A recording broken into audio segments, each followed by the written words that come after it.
E aí, aqui é o Feric e hoje a gente vai falar um pouco sobre Little Nightmares 2, um jogo indie, você com certeza conhece. Se você não conhece, o que tu faz da sua vida inútil desse jeito, né?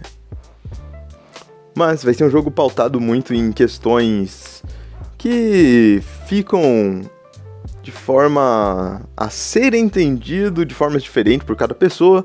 A gente vai ter dois personagens nesse jogo, que é o Mono e a Six. Talvez eu chame ele de Momo, por algum motivo, que daí eu me lembro daquela galinha. Então, gente, Mono e Six. Mono usa um saco de pão na cabeça. Six, no começo, é uma criança que não tem nenhuma vestimenta característica. E com o passar da gameplay, a gente vai conseguir uma capa pra ela. E com essa capa, a gente percebe que ela é a nossa personagem do primeiro jogo. Tenho quase certeza disso. No caso, então, já dá pra dizer aqui que Little Nightmares 2 é uma prequel do primeiro jogo. Se você não sabia disso, daí, né, foi mal aí, mas toma esse spoiler na sua cara, tá? Na sua cara esse spoiler. E vamos lá, só já deixar aqui claro, talvez eu venha chamar a Six de meu amiguinho, porque eu tava chamando ele assim durante a live inteira jogando. Se você não sabe, eu faço live na Twitch, cola lá, seu desocupado. Porque lá a gente, algumas dessas ideias aqui eu já acabei trazendo lá. Então, vai lá, dá essa força aí, tá? Ah, além disso, se inscreve, curte, compartilha aí, pra dar aquela... Comenta também suas opiniões. Eu esqueço que às vezes é importante ouvir as opiniões dos outros, porque daí você dá essa força aí pra alguém pequeno que tem o que acho que... Nem lembro quantos inscritos eu tenho, mas eu acho que não tem 15. Então vai lá, fortalece esse trampo aí, tá? Se não quiser, dane-se, você faz o que você quiser da sua vida de merda. Pra começar, já deixar claro que isso aqui não vai ser uma crítica do jogo, porque eu vou só falar do que veio na minha cabeça. Pode chamar isso aqui de resenha, talvez. Porque eu vou falar sobre a narrativa, algumas brisas que eu acabei tendo enquanto eu jogava. Não considere isso daqui se você deve ou não comprar o jogo, tá? Até porque a parte mais importante desse vídeo vai conter spoilers. Até lá vai ser o que mais se assemelha a uma review de jogos do YouTube, que, sinceramente, vai ser só mais uma parte mesmo desse vídeo, porque isso aí é o que tem de mais, o que mais tem na internet. Mas para começar, a gente chega num mundo, a gente chega lá de uma forma levemente estranha. Como eu aqui foi só do que eu vi, joguei em live, eu acabei revendo alguns trechos que foram muito marcantes que eu vou utilizar no vídeo para ilustrar. Mas eu quero já deixar claro que esse jogo é muito confuso se você for querer entender 100% dele. A gente começa, o que a gente tem em mente é que nosso personagem chegou de algum outro lugar, alguma outra dimensão. O que a gente tem logo em seguida é um televisor quebrado perto de onde ele surge, de onde a gente vai começar a gameplay efetivamente. É uma área meio rural. E com o decorrer do jogo a gente encontra uma cabana, vai ter um tutorial que é muito daorinha, tá? Ensinando você a pular, como as mecânicas de carregar, bater com itens no cenário. Já vou deixar um disclaimer, bater nas coisas é algo extremamente satisfatório. Ainda mais quando a gente pensa que vai ter bonecos que são crianças, que a gente vai esmagar a cabeça. Tô me empolgando. Esmagar a cabeça de crianças numa escolinha foi algo que o jogo fez eu me sentir muito satisfeito. Curiosidades, né?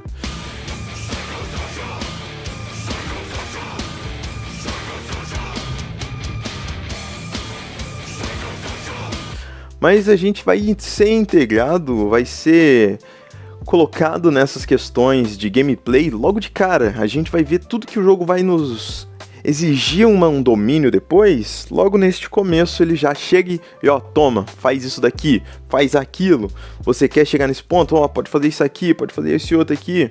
E é muito legal como eles fazem isso, tá?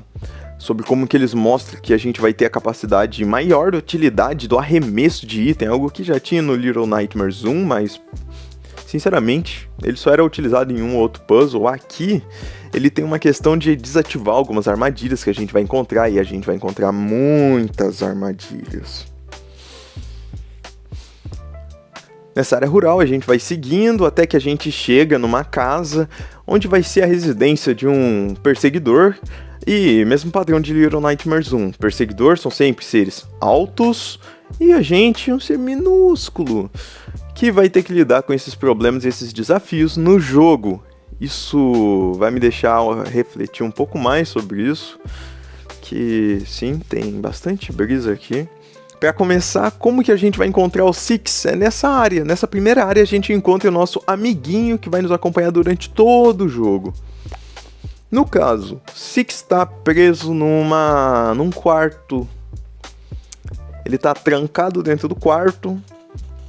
Ele não consegue sair do quarto. Parece uma criança em cárcere. E aí começa que o jogo já fica com um teor bem complicado. É uma situação triste, é triste, mas infelizmente essa é uma realidade que a gente tem muito no mundo, tá?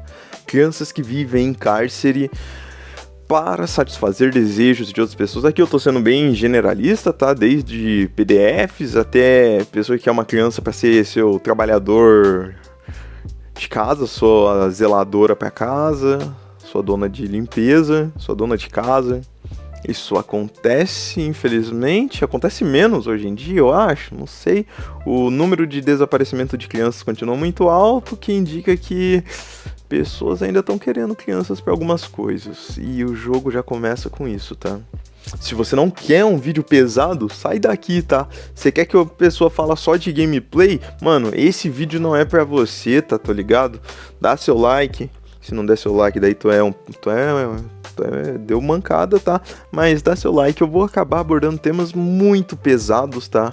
Vou deixar aqui um alerta de gatilho, porque é realmente necessário falar sobre alguma dessas temáticas. Aqui eu só vou fazer uma menção que é algo que realmente acontece. Crianças são colocadas em cárcere, que acaba estragando a vida delas, como que elas serão quando adultos, porque vão crescer traumatizadas com essa vivência que elas tiveram. E aqui a gente vai ter um pouco disso no Six, que tem um pouquinho de dificuldade em confiar no Mono. A gente percebe isso não por diálogos, mas pela forma como o modelo dos personagens vão se movimentar. O Mono, de alguns momentos, tem que puxar o Six pra ele vir e se salvar. E isso é muito legal. Ele vai forçando ele, não, vamos sair daqui, vamos sair daqui. Esse mano tá mantendo isso aqui por algum motivo? Vamos sair daqui. E assim a gente vai por toda essa área rural até que a gente chega num momento que a gente encontra eu acho que é uma 12. E o Mono e Six tentam, eu não sei se o Six é fêmea. É feminino. Nem se o Mono é feminino ou masculino. Vou chamar todos no masculino, tá? Se não for, peço desculpas. Aí, pra quem é muito fã aí, e se tu tá ofendido com o joguinho, pô, vá a merda. Mas a gente vai ter eles tentando utilizar a 12 pra impedir o caçador de abrir a porta. E aquela, se o jogo queria que a gente só matasse ele assim, sobe ela pra dar um tiro na área do peito. Colocasse a 12 em uma área pra gente ter que fazer uns puzzles de plataforma pra subir nela. Mas ela tá no chão. Onde nossos personagens atiram? Na região que vai dar mais ou menos perto da virilha. Só que, claro, não vai ser nada explícito nesse momento do jogo, porque a gente tá atrás da porta que ele tá tentando abrir. E a gente atira. A gente atira na região da virilha do cara que mantinha uma criança em cárcere. E foi nesse ponto que o jogo me fez pensar: será que era só uma prisão de criança? Será que dentre as piores coisas que ele poderia fazer pra essa criança, ele não ia só, tipo, cortar ela e fatiar e assar ela? Será que o objetivo dele era fazer algo ainda pior? A gente tem essa questão já polêmica de algo que afeta muito a infância de alguém, a perda da infância, basicamente por um trauma desses. A gente pode ver que Six é um personagem levemente frio, até mesmo, e apático em alguns segmentos. Porque, será que não é porque Six sofreu tanto assim na mão desse primeiro perseguidor que a gente tem? Não dá pra saber, o jogo já começa com uma carga de possibilidades bem pesada, se é que me entende. Mas vida que segue, a gente elimina ele, consegue fugir, pá. E daí vem uma parte muito interessante que é... O jogo tem alguns momentos que o Mono vai pra televisãozinha ali, coloca a mãozinha na televisão assim, ó. E só faltou alguém falando assim, Caroline! Caroline! Porque, sinceramente, parecia muito Poltergeist, a criancinha com a mão na TV, que vai pra uma outra dimensão. E, de novo, vou falar, televisores, tá? Teve televisores no comecinho, que eu não lembro se eu falei, teve televisores agora, e vai ter muitos televisores em vários momentos, um dos pontos centrais da gameplay é o uso das TVs em alguns puzzles, e pra funcionar como esse tipo de portal. No caso, o Mono coloca a mãozinha lá, consegue abrir uma passagem para outra dimensão e vaza. A gente vai ter muito disso, tá? Mas para eu não narrar todo o jogo, eu quero só falar um pouco sobre o orfanato, que funciona meio como uma escola, tem a professorinha lá, que também nos persegue. Mas nesse momento o jogo aproveita para utilizar a mecânica de poder ter combate. Então tá vindo as criancinhas lá, tudo demoníacas, pra nos bater. A gente pega uma marreta e faz isso daqui, ó. Na criança... Nossa, é muito legal. Tá, eles são de porcelanas.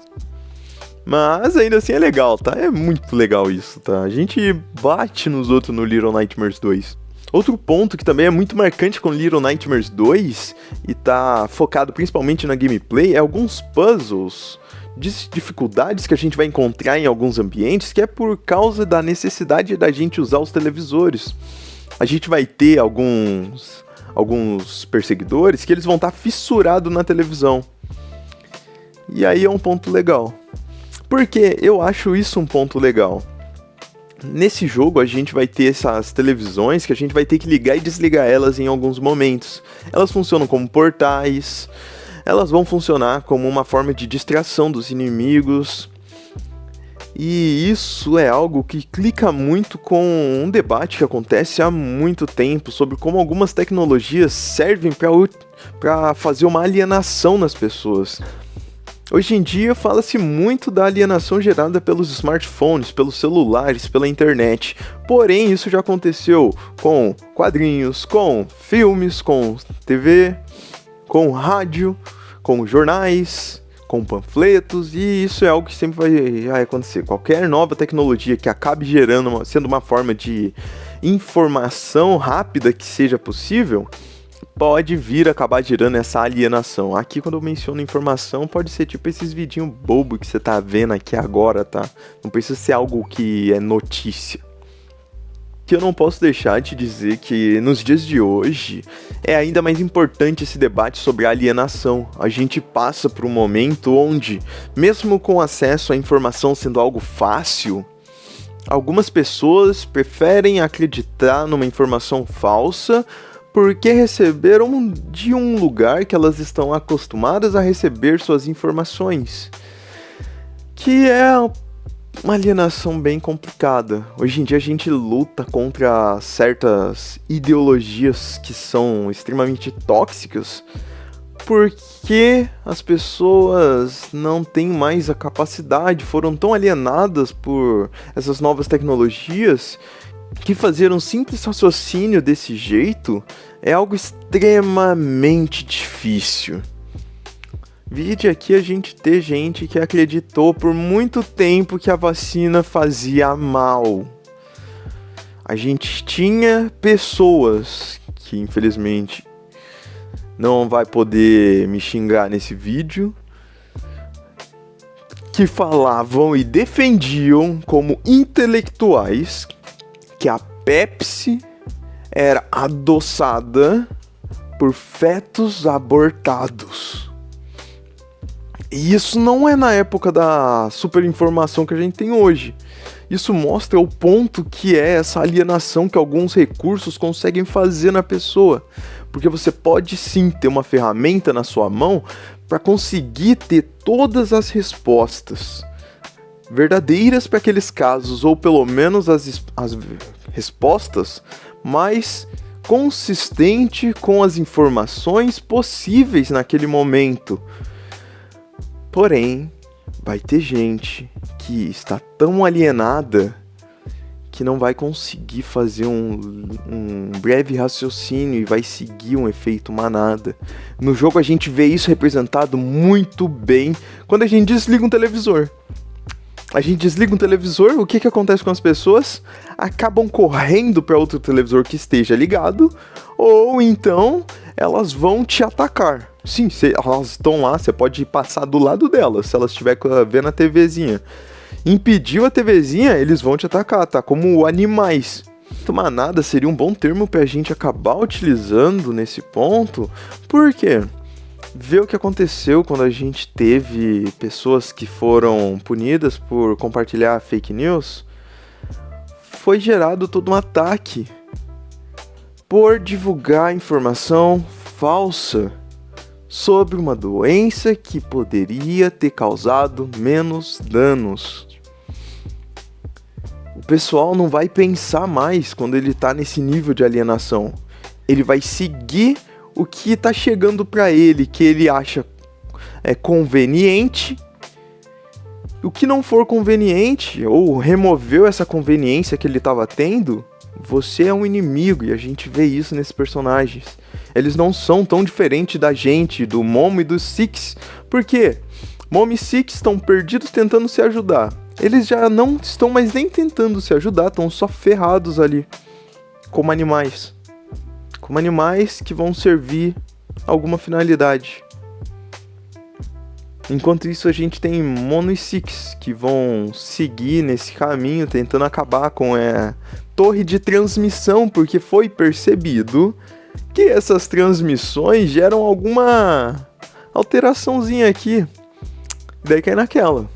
Quando você, em 2024, precisa acabar falando vai se vacinar, será que não é porque essas, no caso do jogo, as ondas de televisão ali, as ondas de rádio estão entrando na cabeça, fazendo a manipulação delas? Mas será que não é uma analogia para essa questão das informações que chegam pra gente?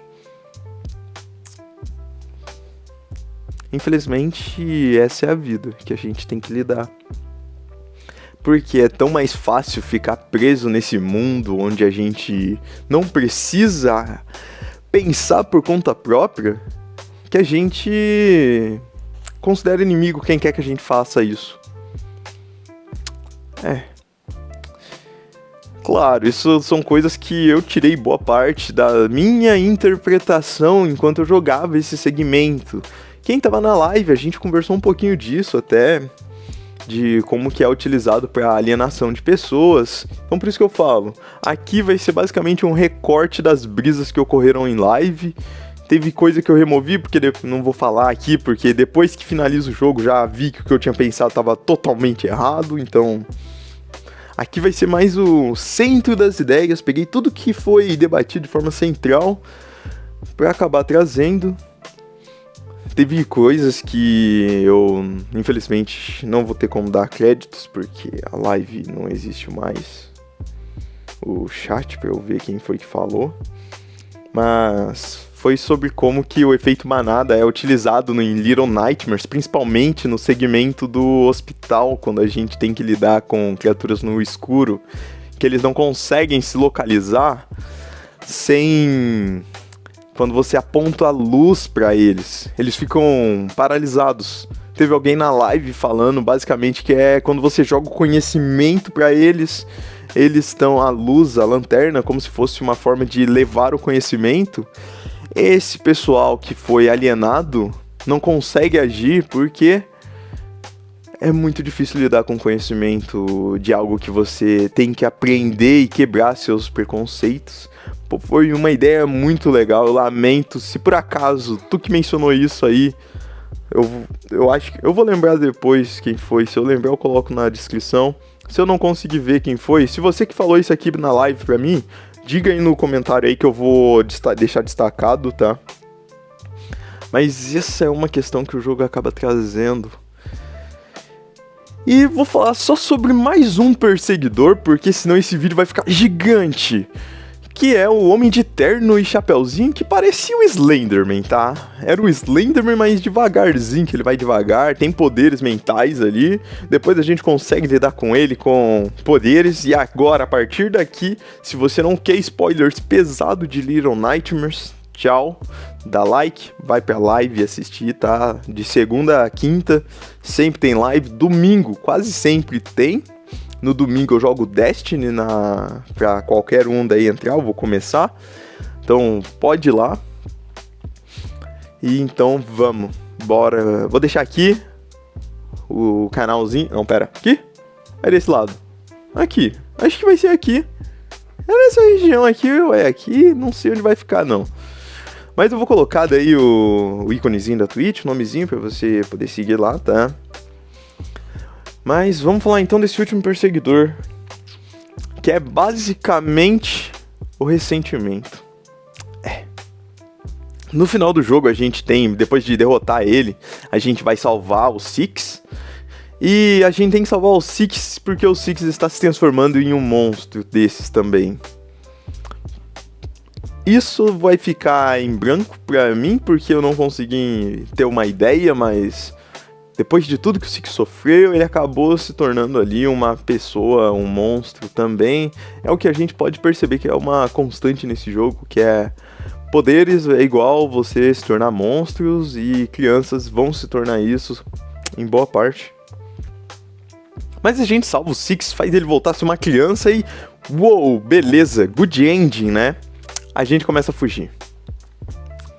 A gente foge. No final, a gente quase cai. Mas o Six nos deixa cair. Por que o Six nos deixa cair? Pô, não sei. Como a gente tinha uma boa relação com ele, eu tenho duas possibilidades para isso, duas interpretações. Primeiro, ele não estava conseguindo nos puxar. Para ele não se sacrificar, ele precisou fazer a escolha, que é, deixa o mono e eu me salvo.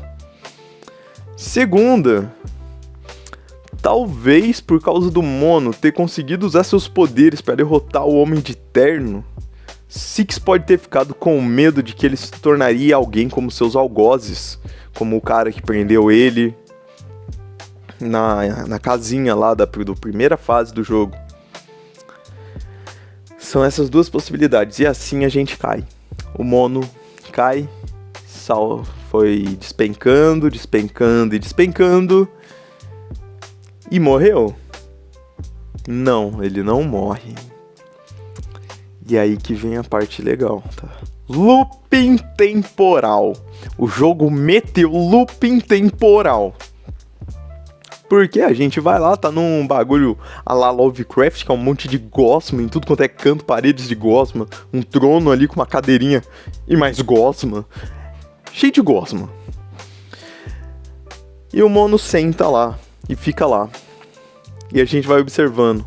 Mono tá, aparentemente ele tá frustrado com isso. Tá ressentido pelo que aconteceu. E o tempo passa. O tempo passa. Até que a gente vê no que o mono se transformou. O mono virou o gigante de terno e chapéu lá que nos persegue. Momento Nietzsche, tá? Nesse ponto. A gente tem, no final, como o nosso protagonista acaba se tornando o inimigo que os persegue, a gente tem ali basicamente como o ressentimento por ter sido deixado pra trás pelo Six acabou afetando ele, fazendo com que seja produzido um ser que era tudo que ele não queria no começo. Isso é algo que a gente pode ver em cartas de Nietzsche a Wagner e outros trechos, principalmente no caso Wagner, quando a gente analisa todo o diálogo entre cartas que existiam entre esses dois, de Nietzsche criticando o ressentimento alemão contra os judeus. No caso, se você não sabe, não eram todos os judeus que eram ricos na Alemanha, só que pro alemão médio, olha só, eu sou alemão, por que aquele judeu tá tendo uma vida boa e eu tô tendo uma vida de bosta? Isso gerava um ressentimento, foi amargando esse ressentimento, até que estoura num movimento antissemita que matou muita gente. E é isso que a cultura desse ressentimento faz.